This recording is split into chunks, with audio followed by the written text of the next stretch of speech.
It is arguable, of course, that cultural and intellectual appropriation implies no affinity with those from whom you take, and that the pretense to originality and uniqueness often results in the disparagement of one's intellectual and conceptual roots. Just as the early Christian church sought to consolidate its position by denigrating its Jewish origins, so Islam accused the people of the book, Jews and Christians, from whom it derived most of its ideas, of straying from the right path or even of tampering with the Holy Scriptures. Islam's wholesale incorporation of Hellenistic culture and science did not therefore mean acquiescence to Western civilization, but rather an augmentation and refinement of its own edifice so as to maintain its supremacy. As far as Muslims were concerned, there was no fundamental difference between the material and the intellectual properties of the vanquished peoples.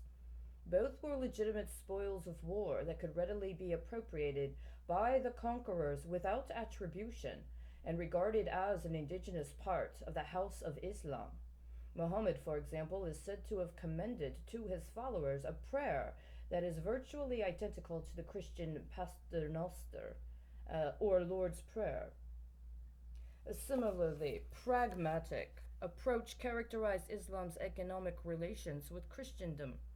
Born in a mercantile milieu, Islam has always been amenable to trade and commerce.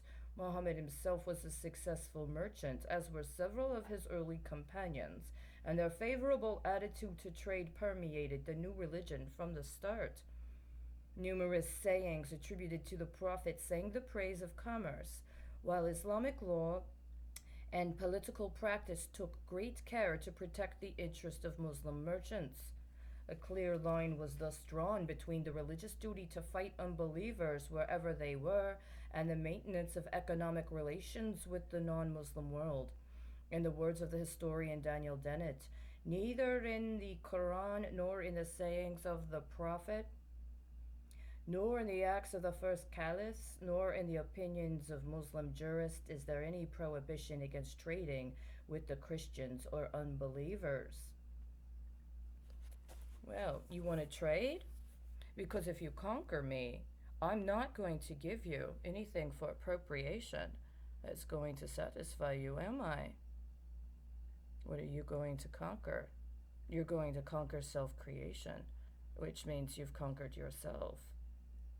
All right.